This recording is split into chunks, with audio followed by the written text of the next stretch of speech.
గుజరాత్లోని అహ్మదాబాద్లో జరిగిన ఏఐసీసీ సమావేశాల్లో కీలక తీర్మానాలు చేసింది కాంగ్రెస్. దేశంలో సామాజిక న్యాయం సాధించేందుకు 3 చరిత్రాత్మక తీర్మానాలకు ఆమోదం లభించిందన్నారు రాహుల్ గాంధీ.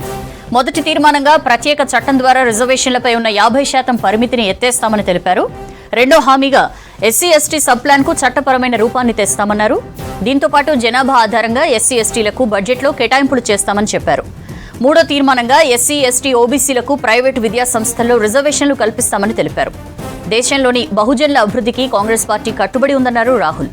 మాకు అండగా ఉంటే మీకు బంగారు భవిష్యత్ అందిస్తామంటూ ట్వీట్ చేశారు.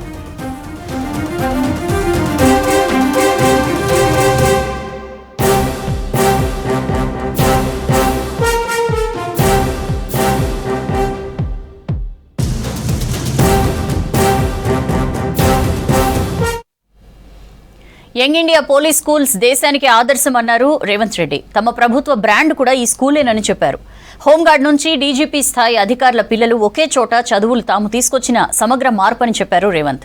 త్వరలో పంట నష్టం చెల్లిస్తామని మంత్రులు ప్రకటించారు. సన్నబియ్యం లబ్ధిదారుల ఇండ్లలో ప్రజాప్రతినిధులు తప్పనిసరిగా లంచ్ చేయాలని మంత్రులు ఆదేశించారు.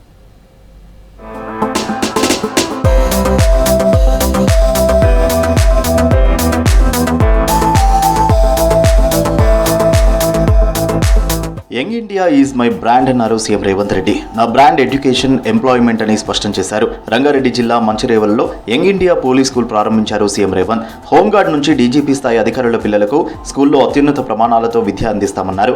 యంగ్ ఇండియా పోలీస్ స్కూల్ను పోలీసులే చూసుకోవాలని సూచించారు. భవిష్యత్ తరాలకు ఏం అవసరమో ఆ ప్రణాళికలు సిద్ధం చేయడమే తమ బాధ్యత అన్నారు సీఎం. ఎడ్యుకేషన్ అండ్ ఇరిగేషన్ ఆలోచన కూడా పండిత్ జవహర్లాల్ నెహ్రూ గారు చేశారు. అందుకే ఈరోజు ఈ దేశంలో ఉన్న గొప్ప గొప్ప యూనివర్సిటీలు అన్నీ కూడా పండిత్ జవహర్లాల్ నెహ్రూ గారు ఉన్నప్పుడే పునాదులు పడ్డాయి. ఆ యూనివర్సిటీల నుంచి వచ్చిన విద్యార్థులే ఈ దేశ భవిష్యత్. Young India is my brand. I wanted to create an brand that is called young India. Class రూమ్లలో స్టూడెంట్స్తో మాట్లాడారు ముఖ్యమంత్రి రేవంత్ రెడ్డి. తర్వాత ప్లే గ్రౌండ్లో చిన్నారులతో కలిసి ఫుట్బాల్ ఆడారు. సభపై యంగ్ ఇండియా పోలీస్ స్కూల్ పిల్లలకు డ్రెస్తో పాటు మ్యాజిక్ బాక్స్ను రేవంత్ రెడ్డి ఆవిష్కరించారు. ఆ తర్వాత విద్యార్థులకు మ్యాజిక్ బాక్సులను అందించారు. దేశ భవిష్యత్తు తరగతి గదిలోనే ఉందని యంగ్ ఇండియా పోలీస్ స్కూల్కు 100 కోట్లతో కార్పస్ ఫండ్ను సమకూర్చుకోవాలన్నారు రేవంత్. మన సోషల్ రెస్పాన్సిబిలిటీ నేను విశాల్ గోయల్కి నేను సూచన చేస్తున్నా.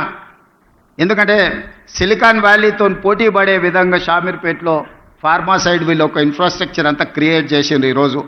అందుకే ఈరోజు ప్రభుత్వ పరంగా ఎవరితో మాట్లాడాలో నాకు చెప్పండి, ఎవరితో అయినా నేను మాట్లాడతాను.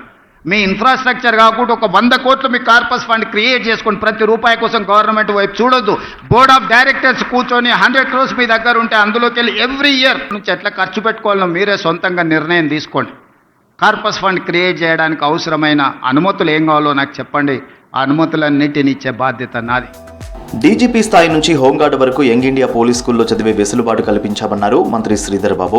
సంక్షేమానికి నిర్వచనంగా యంగ్ ఇండియా పోలీస్ స్కూల్ ఉంటుందన్నారు. విద్యా వైద్యంపై ప్రభుత్వం ఫోకస్ చేసిందని, త్వరలో ప్రభుత్వ పాఠశాలలను అంతర్జాతీయ ప్రమాణాలతో మార్చబోతున్నామన్నారు శ్రీధర్ బాబు.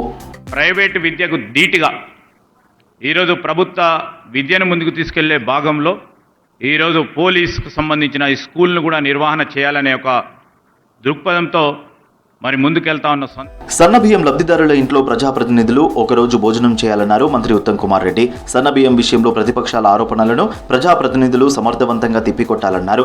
గతంలో సంవత్సరానికి 24 లక్షల మెట్రిక్ టన్నుల దొడ్డు బియ్యం లబ్ధిదారులకు పంపిణీ చేశారన్నారు మంత్రి. ఇప్పుడు 30 లక్షల మెట్రిక్ టన్నుల సన్నబియ్యం సరఫరా చేస్తున్నామన్నారు. ప్రస్తుతం సంవత్సరానికి 13,600 కోట్లు ఖర్చు చేస్తున్నామన్నారు ఉత్తమ్ కుమార్ రెడ్డి. గతంలో 10,665 కోట్లు మాత్రమే ఖర్చు చేశారన్నారు. సన్నబియ్యాన్ని కేంద్ర ప్రభుత్వం ఇస్తుందన్న దాంట్లో వాస్తవం లేదన్నారు మంత్రి. కేంద్రం ఇచ్చే బియ్యానికి 20% ఎక్కువ రాష్ట్ర ప్రభుత్వం చెల్లిస్తుందన్నారు. కేంద్రం ఇచ్చేది మొత్తం దొడ్డు రకమే అన్నారు మంత్రి.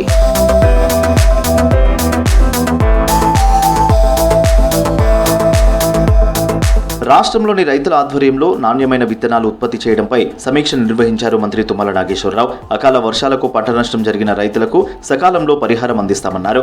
గత నెలలో కురిసిన వడగండ్ల వానకు 8,408 ఎకరాల్లో పంట నష్టం జరిగినట్టు వ్యవసాయ శాఖ నివేదిక అందించింది. ఏప్రిల్ 3 నుంచి 9 వరకు కురిసిన వడగండ్ల వాన బీభత్సంపై అందిన ప్రాథమిక నివేదికతో రైతువారీ సర్వేకు అధికారులకు ఆదేశాలు జారీ చేశారు మంత్రి తుమ్మల.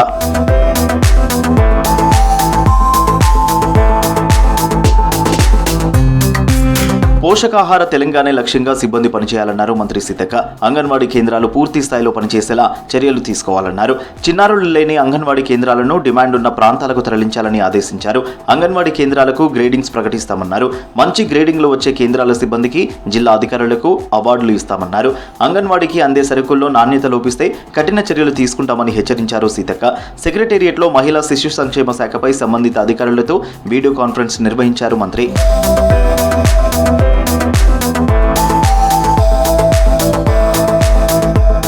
ముంబై పోవై లేక్లో జరిగిన దక్షిణాసియా 20వ హోటల్స్ ఇన్వెస్ట్మెంట్ కాన్ఫరెన్స్ లో పాల్గొన్నారు మంత్రి జూపల్లి. ప్రఖ్యాత హోటల్స్, ట్రావెల్స్ సంస్థల ప్రతినిధులతో మంత్రి జూపల్లి ప్రత్యేకంగా సమావేశమై తెలంగాణ ఆతిథ్య రంగంలో పెట్టుబడులు పెట్టి పర్యాటక అభివృద్ధిలో భాగస్వాములు కావాలని ఆహ్వానించారు.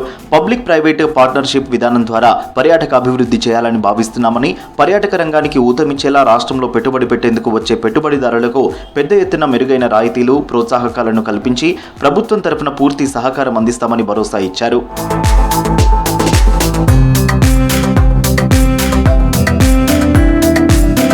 అంబేద్కర్ ఆశయాలకు అనుగుణంగా పనిచేస్తున్నామన్నారు మంత్రి పొంగులేటి శ్రీనివాసరెడ్డి. అంబేద్కర్ కలలు కన్న సమాజాన్ని నిర్మించేందుకు కాంగ్రెస్ ప్రభుత్వం కృషి చేస్తుందన్నారు. ఈ నెల 14న అంబేద్కర్ జయంతి సందర్భంగా హైదరాబాద్ బషీర్బాగ్లో జై భీమ్ ర్యాలీ పోస్టర్ను ఆవిష్కరించారు మంత్రి పొంగులేటి.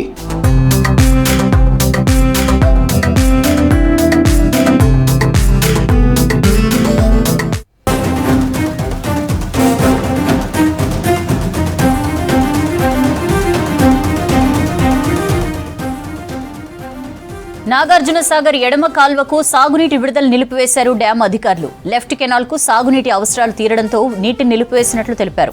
మరోవైపు ఏపీ రైట్ కెనాల్ కు మాత్రం నీటి విడుదల కొనసాగుతోంది. కృష్ణా రివర్ బోర్డు నుంచి రైట్ కెనాల్ కు ఎలాంటి ఆదేశాలు ఇవ్వకపోవడంతో నీటిని ఆపేయలేదని చెప్పారు అధికారులు. గతేడాది డిసెంబర్ నుంచి రైట్ అండ్ లెఫ్ట్ కెనాల్స్ కు యాసంగి పంటకు నీటిని విడుదల చేస్తున్నారు అధికారులు.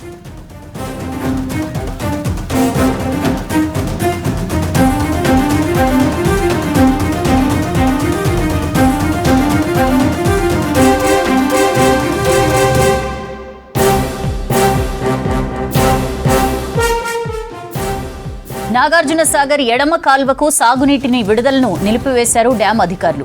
లెఫ్ట్ కెనాల్ కు సాగునీటి అవసరాలు తీరడంతో నీటిని నిలిపివేసినట్లు తెలిపారు. మరోవైపు ఏపీ రైట్ కెనాల్ కు మాత్రం నీటి విడుదల కొనసాగుతోంది. కృష్ణా రివర్ బోర్డు నుంచి రైట్ కెనాల్ కు ఎలాంటి ఆదేశాలు ఇవ్వకపోవడంతో నీటిని ఆపేయలేదని చెప్పారు అధికారులు.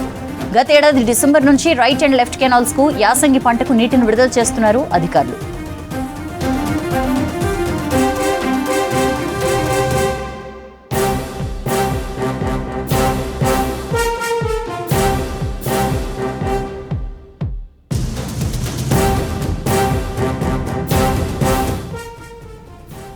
డీటెయిల్స్ తెలుసుకుందాం. శేఖర్ మనతో ఫోన్ లైన్ లో జాయిన్ అవుతున్నారు. శేఖర్, సాగర్ ఎడమ కాల్వకు అంటే మనకి సాగునీటి విడుదలను ఆపేశారు, వెరాజ్ ఏపీది మాత్రం కంటిన్యూ అవుతోంది. ఏంటి ఇన్ఫర్మేషన్? అవుతుందా? నాగార్జున సాగర్ ఇష్యూ ఇప్పటికే సెక్యూరిటీకి సంబంధించింది. వైజాగ్ సంబంధించిన బెటాలియన్ 2 రాష్ట్రాలకు సంబంధించిన సెక్యూరిటీ నిర్వహిస్తుంది. ములుగుకు సంబంధించిన బెటాలియన్ 2 రోజుల క్రితమే వెళ్లిపోయింది. సో దీని మీదనే రాజకీయ దుమారం రేగుతుంది. ఇప్పటికే రాజకీయ నాయకులంతా కూడా విమర్శలు చేస్తున్నారు. తెలంగాణ ప్రాంతానికి సంబంధించిన డ్యామ్ విషయంలో కేంద్ర ప్రభుత్వం మొండి వైఖరి ప్రదర్శిస్తుంది. కృష్ణా రివర్ బోర్డు కూడా సరైన నిర్ణయం తీసుకోవడం లేదు, తెలంగాణ పట్ల వివక్ష చూపిస్తుందని పదే పదే నాయకులందరూ కూడా చెప్పుకొస్తున్న తరుణంలో ఈ రోజు నాగార్జున సాగర్ లెఫ్ట్ కెనాల్ కు సంబంధించిన నీటిని డ్యామ్ అధికారులు విడుదల చేశారు. ఇప్పటి వరకు ఇవ్వాల్సిన నీటిని ఇచ్చాము. సో దాదాపు 120 రోజుల పాటు 74 టీఎంసీల నీటిని లెఫ్ట్ కెనాల్ కి ఇచ్చాము. ఇప్పటి వరకు ఏదైతే మొదటి పంటకు కావచ్చు, అదేవిధంగా రెండవ పంటకు ఖరీఫ్, రబీ 2 పంటలకు కలిపి 144 టీఎంసీల నీటిని ఇచ్చాం. దాంతో లెఫ్ట్ కెనాల్ నీటిని ఆపేశాము అని చెప్పేసి అధికారులు చెప్తున్నారు. వెంటనే అంటే లెఫ్ట్ కెనాల్ కావచ్చు, అదేవిధంగా రైట్ కెనాల్ కావచ్చు, ఒకేసారి నీటిని విడుదల చేస్తారు. రెండు వైపులా కూడా పంట ఒకేసారి వేస్తారు. కావలసిన నీటి విడుదల విషయంలో కూడా కృష్ణా రివర్ బోర్డు ఒక నిర్ణయం తీసుకుంటుంది.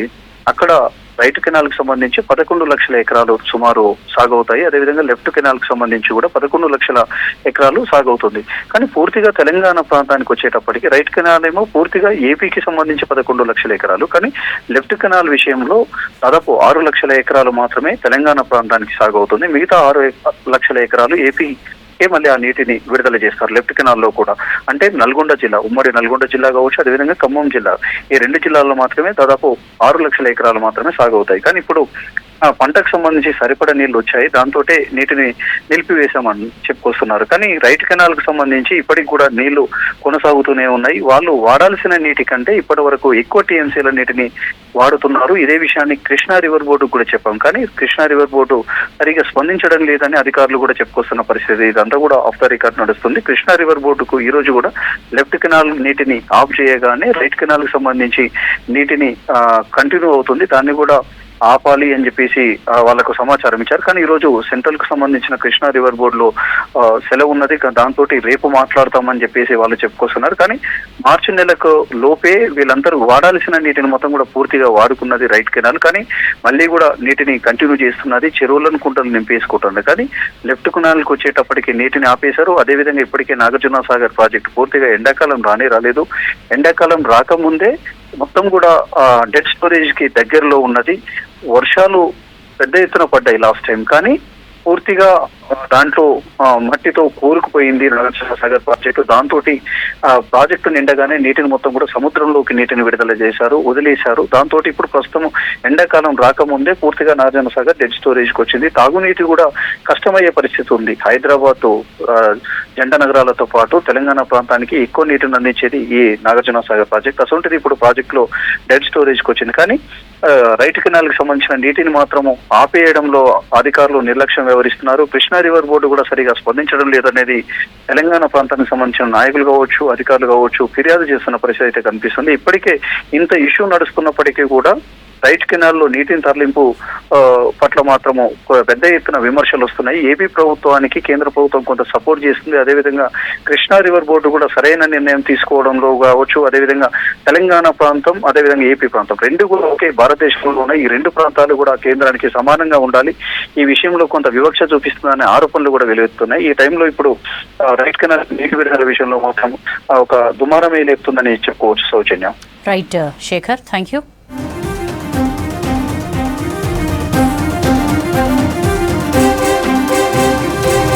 హెచ్సియు భూములపై వాస్తవ పరిస్థితిని పరిశీలించింది సుప్రీంకోర్టు నియమించిన ఎంపవర్డ్ కమిటీ. సర్వే నెంబర్ 25లో 400 ఎకరాలపై ఆరా తీసింది. ప్రభుత్వ నివేదిక, ఇటు ప్రతిపక్షాల నివేదికను సైతం తీసుకుంది. విద్యార్థులతో ఎంసీఆర్ హెచ్ఆర్డీలో ప్రత్యేక భేటీ అయింది. సమగ్ర నివేదికను ఈ నెల 16న సుప్రీంకోర్టుకు సమర్పించనుంది empowered committee. Hyderabad central university భూములను పరిశీలించేందుకు వచ్చిన సుప్రీంకోర్టు ఎంపవర్డ్ కమిటీ టూర్ ముగిసింది. ఇవాళ క్షేత్రస్థాయిలో చేసిన పరిశీలన, వివిధ రాజకీయ పార్టీలు ఇచ్చిన రిపోర్టు ఆధారంగా సుప్రీంకోర్టుకు తుది నివేదిక ఇవ్వనుంది. వాస్తవ పరిస్థితులను తెలుసుకునేందుకు నిన్న హైదరాబాద్ వచ్చిన సెంట్రల్ కమిటీ ఇవాళ ఉదయం సర్వే నెంబర్ 25లోని 400 ఎకరాలను పరిశీలించింది. దాదాపు గంట పాటు అక్కడే ఉన్న కమిటీ వివరాలు ఆరా తీసింది.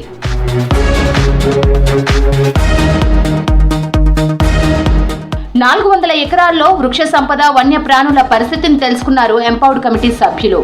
అది డీప్ ఫారెస్ట్ కిందకి వస్తుందా లేదా అనే దానిపై ఆరా తీశారు. ఇటు సుప్రీంకోర్టు కమిటీని కలిసేందుకు హెచ్సియు విద్యార్థులకు పర్మిషన్ ఇవ్వలేదు. గంట పాటు హెచ్సియులో ఉన్న కమిటీ అధికారుల నుంచి కీలక వివరాలు తీసుకుంది. ఆ తర్వాత ఎంసీహెచ్ఆర్డీలో హెచ్సియుకు చెందిన 5 విద్యార్థులతో భేటీ అయింది కమిటీ. ఆ తర్వాత తాజ్ కృష్ణ హోటల్ కు వెళ్లిన ఎంపవర్డ్ కమిటీ వివిధ రాజకీయ పార్టీల సభ్యులతో భేటీ అయింది. మధ్యాహ్నం కమిటీ సభ్యులను కలిశారు బీఆర్ఎస్ ఎమ్మెల్యే హరీష్ రావు.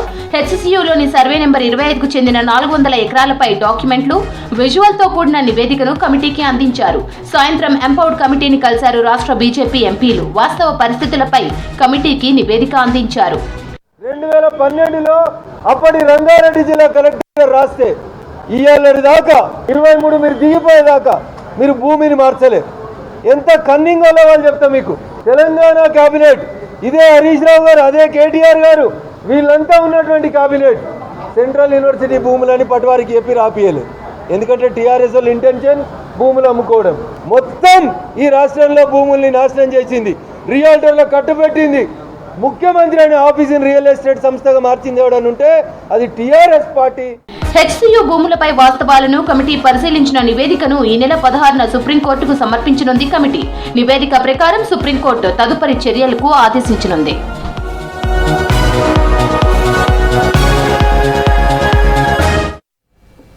ముంబై ఉగ్రదాడి నిందితుడు తెహవూర్ రాణాను అమెరికా నుంచి విజయవంతంగా తీసుకొచ్చింది భారత్. సుదీర్ఘ చర్చల తర్వాత రాణాను ఇండియాకు అప్పగించింది అమెరికా. ఢిల్లీ చేరిన రాణా పటియాలా కోర్టుకు, ఆ తర్వాత తిహార్ జైలుకు తరలించనున్నారు పోలీసులు. మరోవైపు ఢిల్లీలో కట్టుదిట్టమైన భద్రత ఏర్పాటు చేశారు అధికారులు.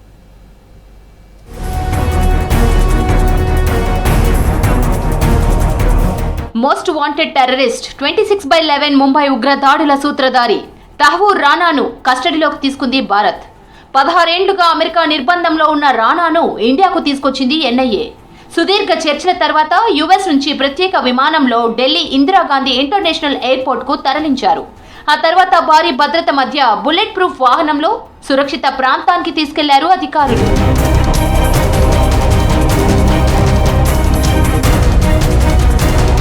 ముంబై టెర్రర్ అటాక్ నిందితుడు తహూర్ రానా రాకతో ఢిల్లీలో కట్టుదిట్టమైన భద్రత ఏర్పాటు చేశారు అధికారులు. ఎన్ఐఏ ఆఫీస్ దగ్గర స్పెషల్ కమాండోలను మోహరించారు.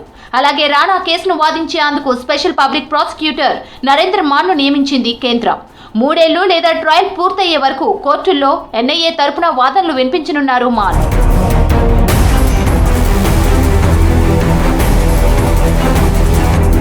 భారత్ చేరిన తహూర్ రానాను న్యాయస్థానంలో హాజరుపరచనున్నారు అధికారులు. అక్కడి నుంచి జైలుకు లేదా ఎన్ఐఏ ఆఫీస్ కు తరలించే అవకాశం ఉంది. అన్ని అనుమతులు వచ్చాక రానాను కస్టడీలోకి తీసుకోనుంది నేషనల్ ఇన్వెస్టిగేషన్ ఏజెన్సీ. ముంబై ఉగ్రకుట్ర, దానికి సహకరించిన వారి వివరాలు సేకరించనుంది. అలాగే పాక్ ప్రమేయం సహా పలు అంశాలపై విచారించే ఛాన్స్ ఉన్నట్లు తెలుస్తోంది. बहुत सारी कड़ियां हैं जिनको जोड़ना जरूरी है. वो इन्वेस्टिगेशन इसकी पूछताछ से कंप्लीट होगी. इसको कौन हैंडल करता था आईएसआई से, हाफिज सैयद का रोल क्या था, नकवी का रोल क्या था, और ये जो इसको फाइनेंस कौन करता था. तो इससे बहुत सारे पोल खुलेंगे जो पाकिस्तान की डीप स्टेट ने, आईएसआई ने ये सारा कांड किया. उसके लिए इन सब लोगों को अकाउंटेबल बनाना बहुत जरूरी है. ఉగ్రవాది తహూర్ రానా భారత్ కు రావడంతో మరో కీలక సూత్రధారి డేవిడ్ హెడ్లీ అప్పగింతపై ఉత్కంఠ నెలకొంది. ముంబై ఉగ్ర దాడులకు మాస్టర్ మైండ్ గా వ్యవహరించాడు హెడ్లీ. దాడులకు ముందు ముంబైలో రెక్కీ నిర్వహించి రానాకు పూర్తి వివరాలు అందించినట్లు తెలిపింది ఎన్ఐఏ. అమెరికాలో రానా ట్రావెల్ ఏజెన్సీ నిర్వహిస్తున్న టైంలో హెడ్లీ పరిచయం అయ్యాడు. దాడికి ముందు 8 సార్లు హెడ్లీ భారత్ కు వచ్చాడని, ఆ సమయంలో 231 సార్లు రానాతో చర్చించినట్లు తెలిపింది ఎన్ఐఏ.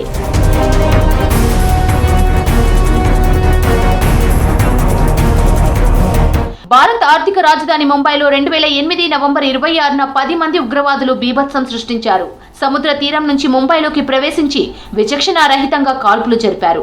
తాజ్ హోటల్ సహా పలు ప్రాంతాల్లో నరమేధం సృష్టించారు. ఆనాటి దుర్ఘటనలో 166 మంది ప్రాణాలు కోల్పోగా వందలాది మంది గాయపడ్డారు.